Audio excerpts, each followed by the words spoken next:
NR competitive classes में मैं हेमंत कुमार शर्मा आप सभी का स्वागत करता हूं। दोस्तों, ये हमारी क्लास के चयनित छात्र हैं कुछ। दोस्तों, हमारे क्लास में चैनल पर जो भी पढ़ाया जाता है वो व्यवस्थित पढ़ाया जाता है, तो आप बहुत अच्छे तरीके से पढ़ाई करो, आपका भी सिलेक्शन हो जाएगा। आज हम पढ़ने वाले हैं मैथ्स का प्रैक्टिस सेट नंबर 19। इससे पहले 18 पढ़ा दिए हैं, टॉपिक भी कंप्लीट पढ़ा दिए हैं, तो आप क्रम से वीडियो देखा करो और अपने टॉपिक कंप्लीट किया करो, ठीक है। पहला क्वेश्चन देखिए, 4 की घात 61 प्लस 4 की घात 62 प्लस 4 की घात 63 प्लस 4 की घात 64 निम्नलिखित में से किस संख्या से पूर्णतः विभक्त होगी। तो कैसे हल करते हैं, देखो 4 की घात 61 इंटू 4 की घात 0 लिख सकता हूँ। आधार समान होने पर घातें जुड़ जाती हैं, जैसे a की पावर m इंटू a की पावर n बराबर क्या होता है, a की पावर m प्लस n।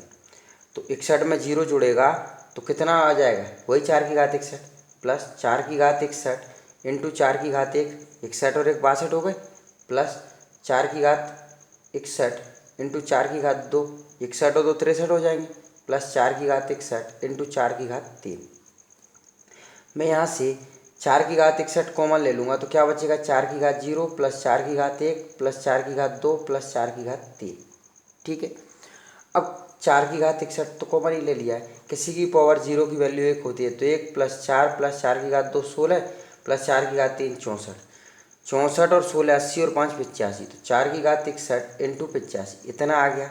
अब देखो किससे भाग, 3 से 85 में भाग नहीं जाता है, 10 से भी नहीं जाता है, 11 से भी 85 में भाग नहीं जा रहा, 13 से भी नहीं जा रहा, तो अभी तो आंसर नहीं है। आगे ऐसे हल कर सकते हैं, इसको ऐसे लिख सकते हैं, 4 की घात 60 इंटू 4 इंटू 85, ठीक है।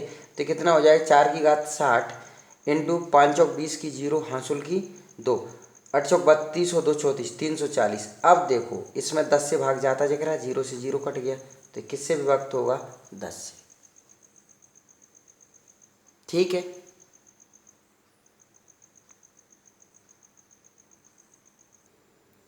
अगला प्रश्न देखिए, दो संख्याओं के महत्तम समावर्तक तथा लघुत्तम समावर्तक का योग 680 है तथा लघुत्तम समावर्तक महत्तम समावर्तक का 84 गुना है। यदि इनमें से एक संख्या 56 है तो दूसरी संख्या क्या है। देखो पहली बात उसने क्या बोला है कि लघुत्तम और महत्तम का योग कितना है, 680। अब उसने बोला है कि लघुत्तम महत्तम का कितना गुना है, 84 गुना है। लघुत्तम जो है महत्तम का 84 गुना है, ये वैल्यू मैं यहाँ लिख सकता हूँ।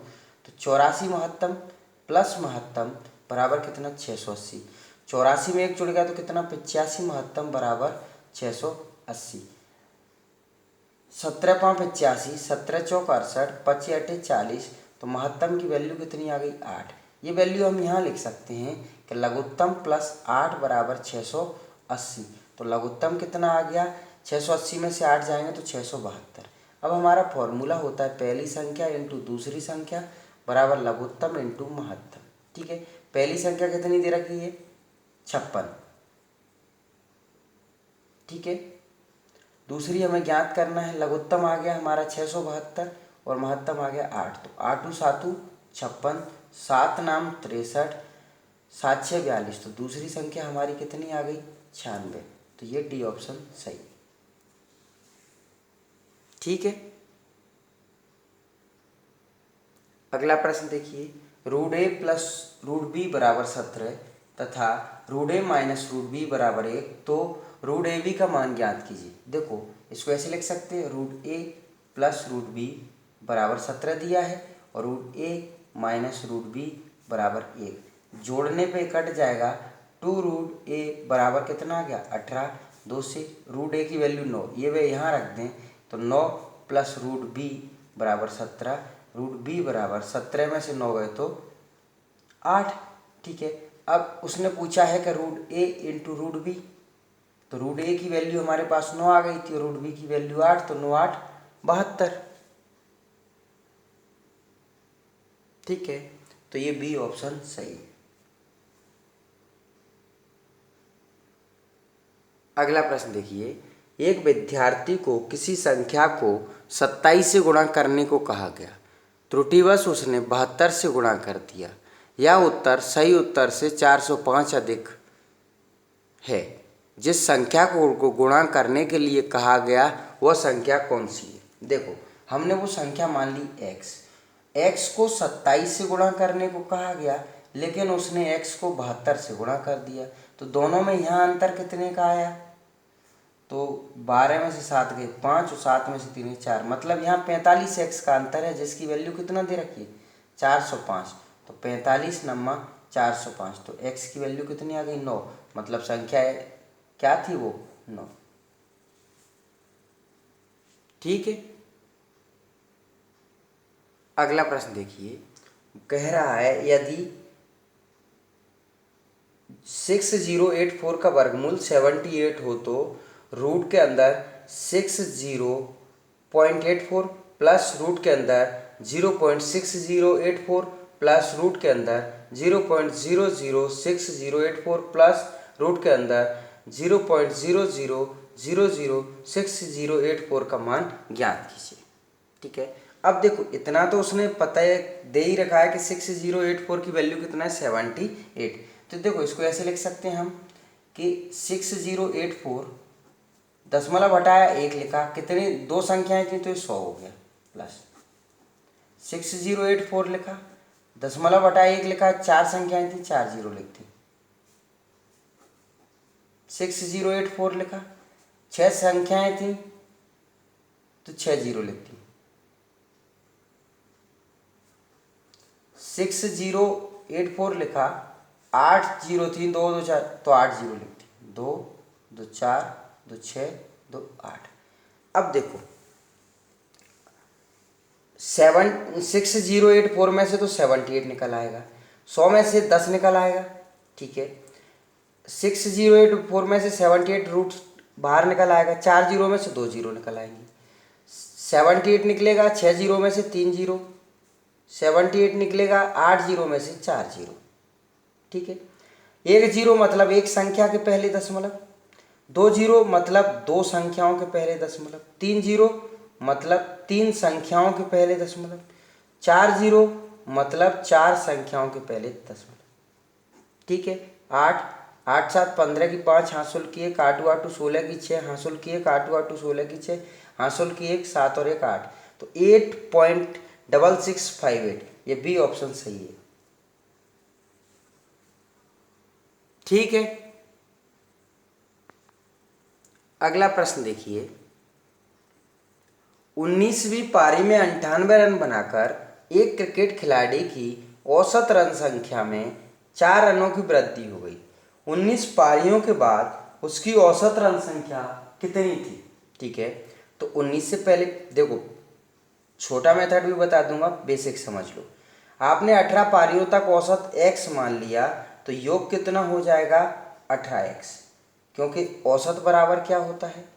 औसत बराबर होता है योग बटे संख्या।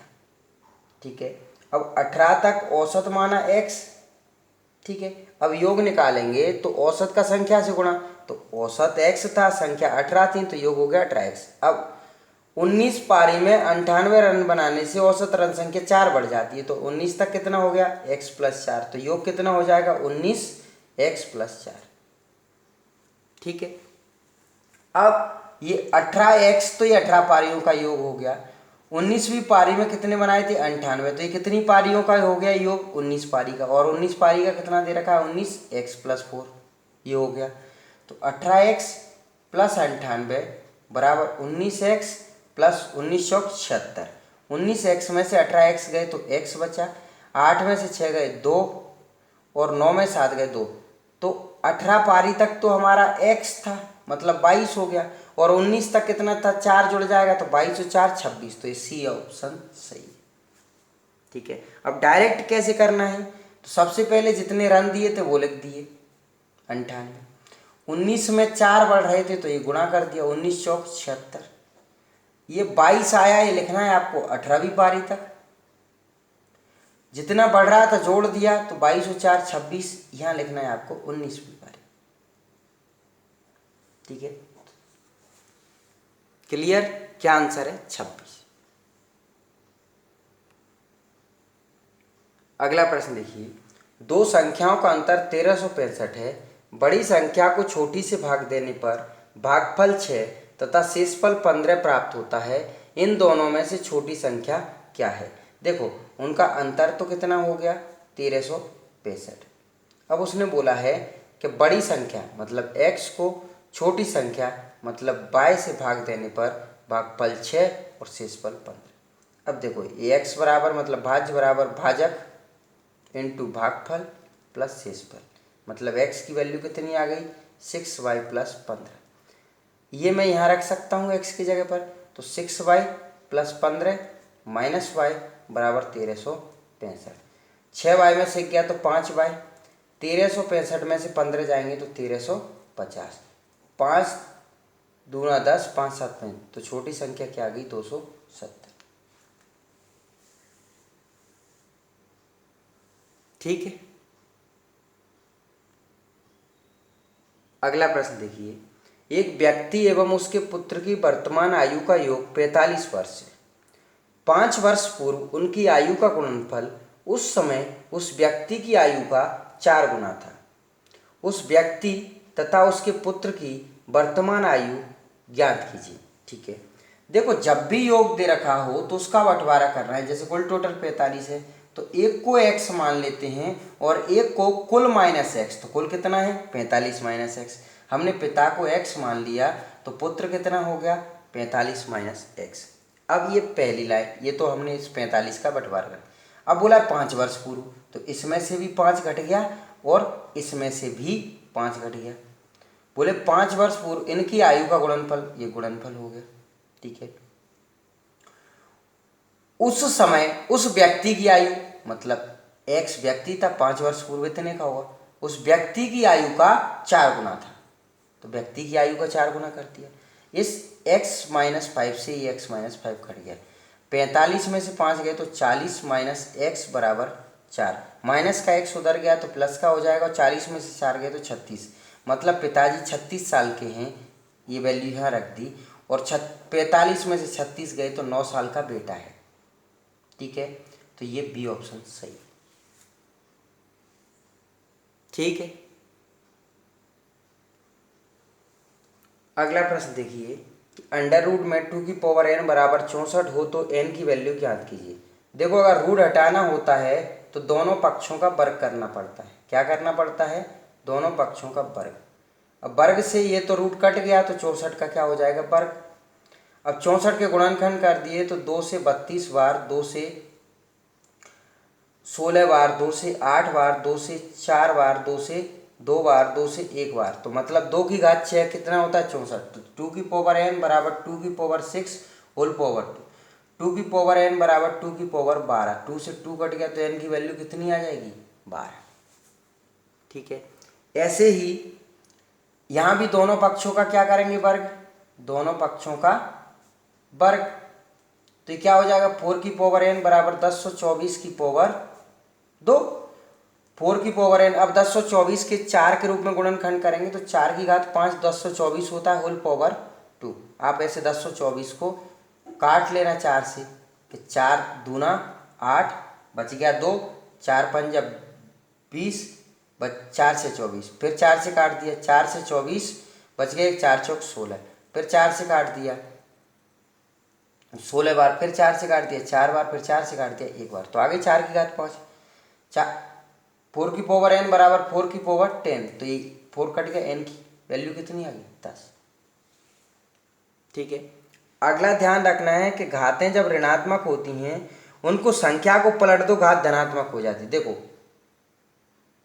a की पावर a बटे b की पावर माइनस m बराबर होता है b बटे a की पावर m। संख्या को पलट दो, घात धनात्मक हो जाती। तो 2 से 16 बटे 1 की पावर 2 बटे 3, संख्या को पलट दिया, हो गई घात धनात्मक, भागित 27 बटे 1 की पावर 4 बटे 3। ठीक है, 216 को लिख सकते हैं, इस 3 को खत्म करना है तो 6 की घात 3 2 बटे 3, भागित 27 को लिख सकते हैं 3 की घात 3 4 बटे 3। ये 3 से 3 कट गया, ये 3 से 3 कट गया, 6 की घात 2 को ऐसे लिख सकते हैं 6 इंटू 6, 3 की घात 4 को ऐसे लिख सकते हैं 3 इंटू 3 इंटू 3 इंटू 3, 3 दूना 6, 3 दूना 6, तो 4/9 आंसर आ जाएगा। ठीक है, सी ऑप्शन सही है।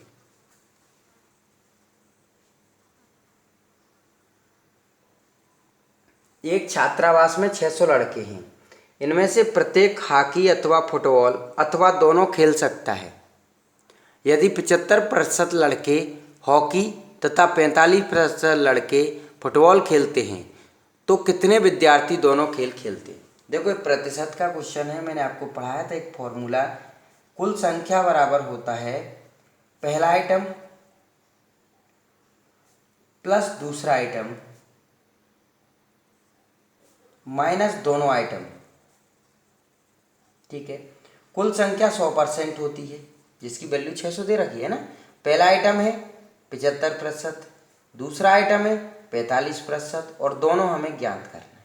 ठीक है, ये हो गया 100%, ये हो गया 120% माइनस दोनों, माइनस के दोनों को इधर लाएंगे तो प्लस का हो जाएगा और 120 में सो जाएंगे तो मतलब 20%। दोनों लोग कितने परसेंट, 20%, तो 600 का 20% निकाल दो, 6 दूना 12, 120, तो डी ऑप्शन सही है।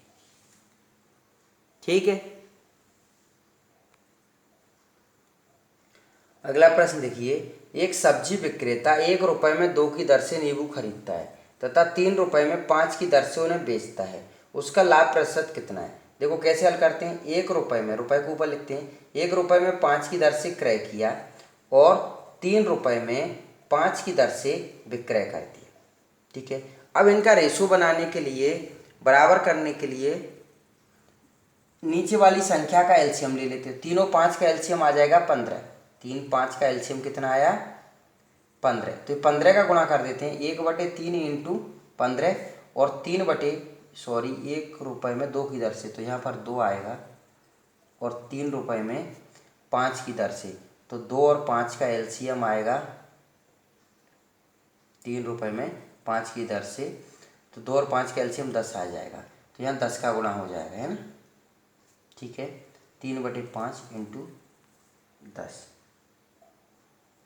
2 से काट दिया 5 बार में और 5 से काट दिया 2, तो 5 आ गया, ये हो गया 6, मतलब 5 रुपये में खरीदा और 6 रुपये में बेचा है।